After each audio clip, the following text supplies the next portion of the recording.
തന്റെ വീടിനകത്തിരുന്ന അവസാനത്തെ ദിർഹവും ബോധം വന്നപ്പോ നബിതങ്ങൾ പറഞ്ഞു, ആയിഷ ഇന്ന സ്ഥലത്ത് കുറച്ചു ദിർഹം ഇരിക്കുന്നുണ്ട്, എടുത്തുകൊണ്ട് ഓടിവാ ആയിഷ.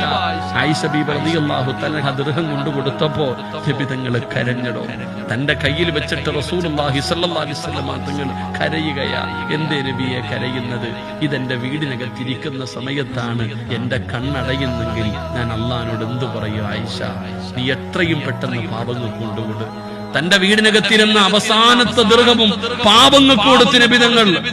ആ നബിതങ്ങളാണ് പിറ്റേ ദിവസം അസ്റായിൽ എന്ന് പറയുന്ന മലക്ക് വന്നിട്ട് റൂഹ് പിടിക്കുമ്പോ അള്ളാന്റെ റസൂൽ സല്ലല്ലാഹു അലൈഹി വസല്ലം തങ്ങള് കരഞ്ഞുകൊണ്ട് ചോദിക്കുന്നു, അസ്റായിലെ ഒന്ന് പതുക്കെ പിടിക്കൂ അസ്റായിലെ, എനിക്ക് വേദനിക്കുന്നു അസ്റായിലെ, എനിക്ക് താങ്ങാൻ പറ്റുന്നില്ല അസ്റായിലെ, ഒന്ന് പതുക്കെ പിടിക്കുവോ? അസ്റായിൽ എന്ന് പറയുന്ന മലക്ക് കരഞ്ഞുകൊണ്ട് പറയുകയാ, ഇതിനെക്കാളും മയമായി പിടിക്കാൻ എനിക്കറിയില്ല നബിയെ. സഹോദര, നബിതങ്ങൾ എഴുന്നേക്കും, തിരിഞ്ഞും മറിഞ്ഞും കിടക്കും. പാത്രത്തിനകത്ത് നിന്ന് വെള്ളം കോരിയിട്ട് നബിതങ്ങൾ മുഖത്തൊഴിക്കും.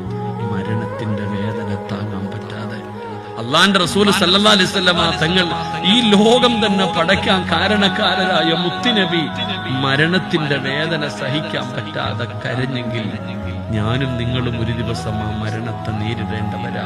എന്തുണ്ട് നമ്മുടെ കയ്യിൽ?